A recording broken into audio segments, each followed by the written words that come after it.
By the 2000s, it seemed Pete Townshend's wild days were over, until investigators found what was hiding on his computer.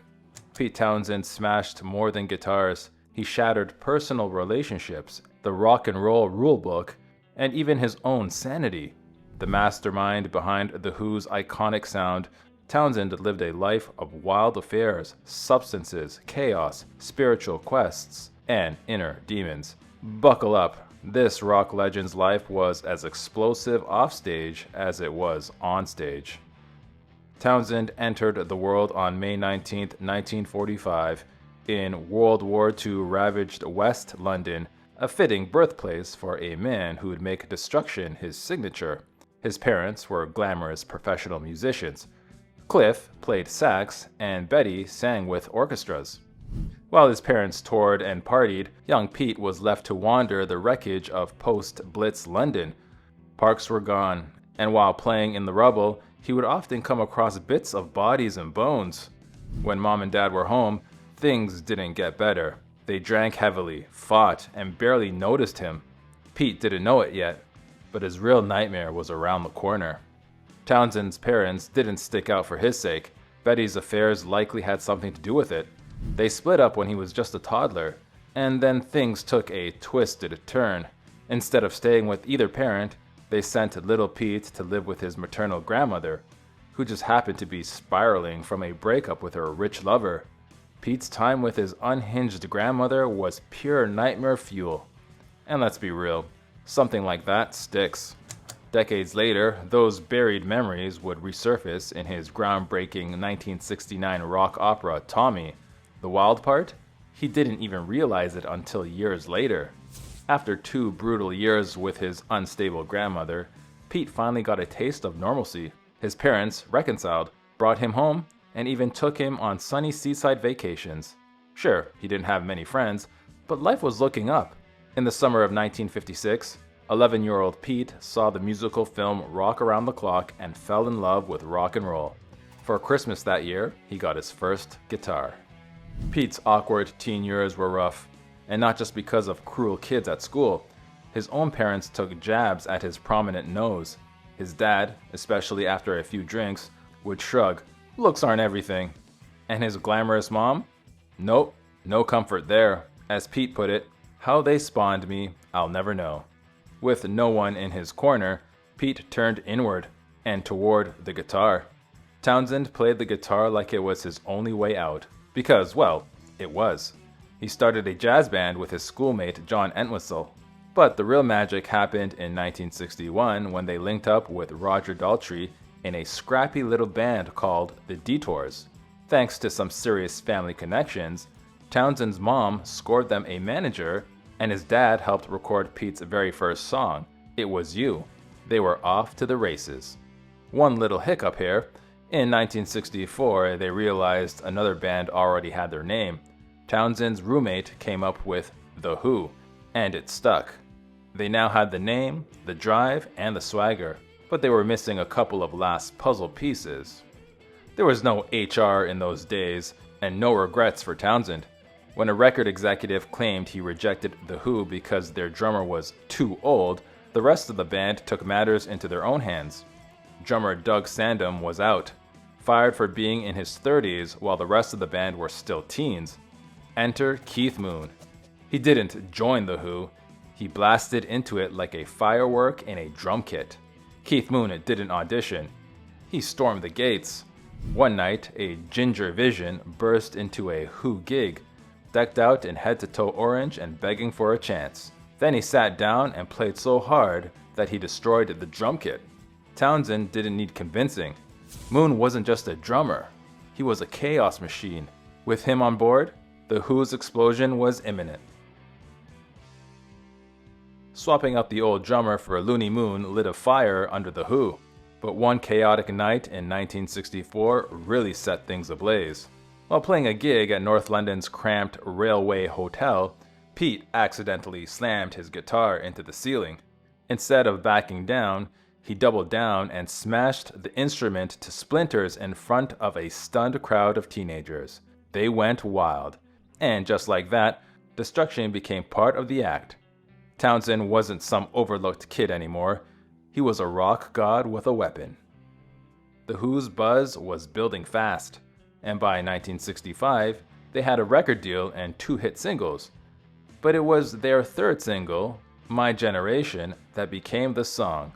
Fast, aggressive, and full of teenage fury, My Generation became the band's highest charting single in the UK and a battle cry for disaffected youth everywhere. Speaking of disaffected, Destruction wasn't a stage act. It was a personality trait. When he wasn't obliterating instruments, he was trash-talking his peers. In a 1965 interview, right as Beatlemania was peaking, Townshend took a swing. He called the Beatles' instrumentals flippin' lousy. And he didn't stop there. Years later, he threw shade at Paul McCartney, questioning if he ever really had anything to do with rock. Brutal. At the 1967 Monterey Pop Festival, Townshend got into a backstage standoff with none other than Jimi Hendrix. The reason for the fight? Who would get to take the stage first? And neither was backing down. At one point, Hendrix even climbed onto a stool and started treading in Pete's face, trying to psych him out. Festival organizer John Phillips jumped in with a coin toss to settle it. Townshend won. No one was hurt, that time, at least. Townshend had a talent for disaster. Some planned, some not. When The Who landed a spot on the Smothers Brothers Comedy Hour in September 1967, the pressure was on. With the British invasion in full swing, they needed to impress American audiences. They kicked things off with I Can See for Miles, but no one, not even the band, could see what was coming next. The Who's Smothers Brothers performance hit its peak with My Generation, ending in the usual chaos. Smashed guitars, broken drums. Then came the boom. A massive explosion rocked the stage so strong it knocked the show off the air for a moment. Out of the smoke appeared staggered Townshend, ears ringing and hair singed. Tommy Smothers grabbed a guitar and tried to regain control, but Townshend had other plans. Without missing a beat, he grabbed Smothers' guitar, dropped to his knees, and smashed it into pieces. The stunt made for a gripping TV, but Townshend paid the price. The force of the blast threw him across the stage, and he later claimed it had wrecked his hearing. The culprit? Keith Moon the Loon had secretly stuffed his bass drum with a dangerous dose of TNT. It nearly blew Townshend to bits, but it also launched The Who into rock legend status as the loudest, wildest rebels in the game. The Who weren't just loud, they were raunchy. During a 1968 North American tour, things got particularly wild en route to Edmonton. Keith Moon, never one for subtlety, brought a barely dressed free spirit onto the tour bus. She danced, flirted, and left a young Pete Townshend feeling, in his own words, pretty stirred up. Not much of a groupie guy, Pete kept it classy. At first. He went straight to his hotel room, but then there was a knock on the door. Standing in front of him was the gorgeous mystery woman from the bus. This time, Pete didn't resist. They had their fun, but there was a catch. Turns out, Pete's bandmates had decided he needed a lesson in loosening up, so they paid her $100 to give him gonorrhea. Townshend later recalled, "I caught the clap and took the injection. I couldn't afford to be angry. In a way, I was pleased to be included." The late 60s. What started as free love and doobies quickly morphed into psychedelics and Indian gurus. By 1968, it wasn't just the Beatles chasing enlightenment. Pete Townshend had found his own Indian spiritual master, Meher Baba. In fact, Pete was such a devoted disciple that he started crafting an entire album inspired by Baba's teachings. It wasn't just ambition, it was something the world had never seen before. Call it fate, karma, or just exhaustion, but Meher Baba entered Townshend's life at the perfect moment. The Who's latest single, Dogs, had flopped hard. Smashing guitars night after night was starting to feel more like a chore, and it wasn't exactly great for the budget. So Pete pivoted. Inspired by Baba, he began crafting Tommy, a series of songs that told a story but could still stand alone. a concept like no one had ever seen before, a revolutionary rock opera that would launch The Who into next-level superstardom and chaos. With Tommy, Pete Townshend had done the unthinkable. He made The Who about the music, not just the mayhem. The groundbreaking rock opera followed a deaf, dumb, and blind boy who survives emotional scars and rises to messianic fame. Audiences didn't just love it, they became obsessed. And just like that, The Who had grown up. Sort of. The pressure to smash everything had eased. But if you thought they were going soft, think again. The Who brought some serious edge to the Summer of Love, especially at Woodstock. On August 17, 1969, they were the second-last act to hit the stage. Thanks to the festival's legendary chaos, they didn't go on until nearly 5 a.m. Running on fumes, The Who powered through their set with raw, electrifying energy. The crowd was mesmerized. Then, out of nowhere, a man stormed the stage and bedlam erupted. The intruder? Political activist Abby Hoffman, who grabbed the mic mid-performance and started ranting about how it was all a pile of excrement while John St. Clair rots in a cell. Townshend wasn't having it. That was The Who's moment. Instead of reacting with an open-mouthed stare, Pete had something heavier in his hands. Running on pure adrenaline and zero patience, Townshend snapped. He screamed expletives at Hoffman, then smashed his guitar into him. Hard. The Who kept playing, but Pete had more to say. After the next song, he turned to the crowd and growled, "The next person who walks across the stage is gonna get destroyed." The audience roared. By 1973, he'd written another ambitious rock opera, Quadrophenia, and The Who were filming a promo video for the upcoming tour. That's when things took a turn. When Roger Daltrey voiced his exasperation, Townshend, who, according to Daltrey, was definitely not sober, snapped. In a flash, he lunged at Daltrey like a lit firecracker. Unfortunately, Pete was just warming up. Townshend swung his 24-pound guitar straight at Daltrey. It whizzed past Daltrey's ear, clipped his shoulder, and that was it. Daltrey replied with a brutal uppercut to Townshend's jaw. Townshend flew into the air, crashed down on the stage, and cracked his head hard. Sure, boys will be boys, but when Townshend didn't move, Daltrey panicked. He may have just knocked out his bandmate for good. Riding with Townshend in the ambulance, Daltrey admitted he was racked with guilt. Townshend recovered, and so did the relationship. Sort of. As Townshend later reminded him, "For the rest of my life, I've had to listen to him blaming me for the bald spot on the top of his head." By the mid-70s, The Who were in peak stadium tour mode, playing relentlessly around the world. That meant pressure, exhaustion, and yes, a lot of destroyed commodes. While the others partied, the burden of keeping the show together landed largely on Townshend. The substances helped, but not enough. By September 1977, he'd had enough and called for a break from touring. The band needed it, but the truth was, The Who would never be the same. When The Who finally took a break, the band members handled it very differently. Townshend spent time with his wife and kids. Keith Moon, without structure, fell headfirst into drinking and debauchery. He became a physical mess, causing Townshend to issue a warning: no more tours unless Moon sobered up. But the damage was done. In September 1978, Moon took way too many powerful sedatives that a doctor had prescribed to help with booze withdrawal, and he didn't wake up. The band was shattered, and Pete never truly recovered. With Moon gone, Townshend no longer had to be the straight man, and it was a problem. Freed from the role of caretaker, he went on a 6-week binge in the arms of London's high-class groupies. Instead of easing his pain, though, it left him feeling guilty and hollow. Haunted by deep insecurities about his looks and his companion's intentions, he wondered whether it was because I'm a superstar or there's a chance they might get their hands on my money. By 1979, Townshend was deep into a downward spiral, powered by up to 3 bottles of Remy Martin a day. To make matters worse, his devotion to Mayor Baba was fading, and the idea of touring again filled him with dread. Outwardly, he blamed his hearing loss. Privately, he feared The Who were becoming caricatures of themselves.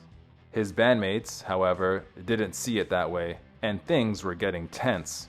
Part of the alchemy that made The Who legendary almost made them dangerous. After Townshend's bandmates bulldozed him into returning to touring, they found this out the hard way. Townshend saw the warning signs a month in advance. In October 1979, he said, "The kind of pressures we generate on stage and the intensity of the kind of audience we attract could conceivably someday precipitate a riot." He was absolutely and tragically right. Just 1 month after Townshend's airy riot prediction, it happened in Cincinnati.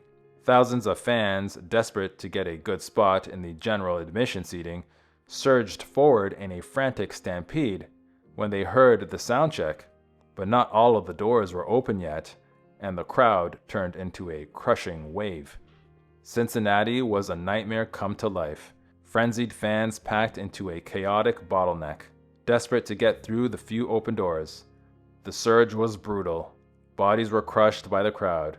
Screams were swallowed by the chaos, and no one could stop what was happening. When it was finally over, the scene was horrific. 11 fans had lost their lives, and dozens were injured. Unbelievably, authorities kept the truth from the band. They feared that canceling the show would spark a riot. When The Who finally learned the truth, they were shattered. Pete had been through it, and he was unraveling fast. He threw himself into booze and pills, barely holding it together long enough to release his acclaimed 1980s solo album, Empty Glass. But behind the scenes, everything was falling apart.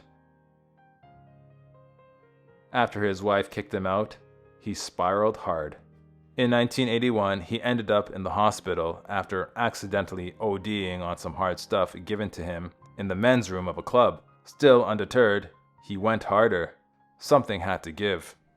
Years after both the Tommy album and feature film had made him a legend, Townshend teamed up with director Dave McAnuff to turn the rock opera into a Broadway show. In the process, something strange happened.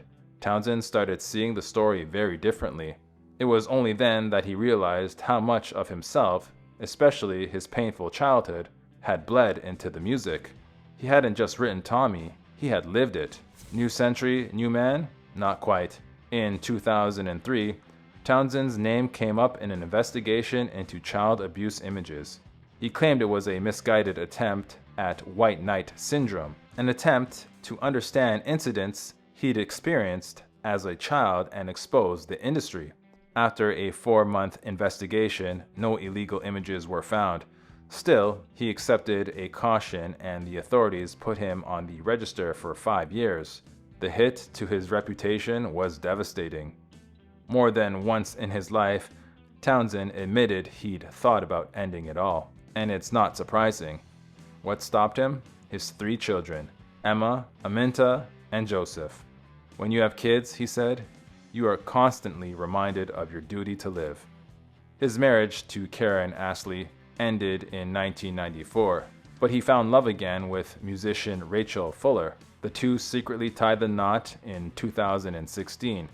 If you've learned anything about Townshend, though, he's not a happily ever after type of guy. Townshend is smashing fewer guitars these days, but even now that he's in his 8th decade, he hasn't exactly mellowed out.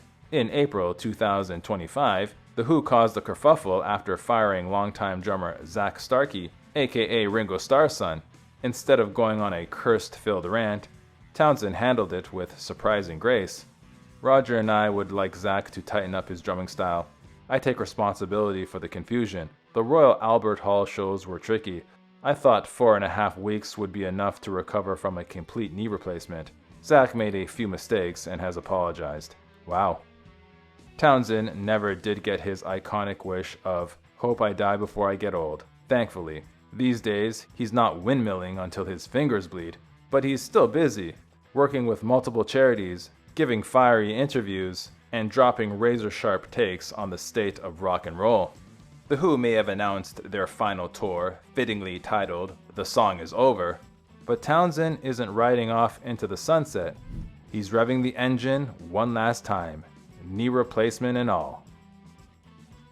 If you enjoyed this Factinate video, Give it a thumbs up and subscribe for more incredible stories. Want to say and who we cover next? Join our membership program through the link in the description for exclusive perks. Your support means everything to us. Thanks for watching, and we'll see you on the next one.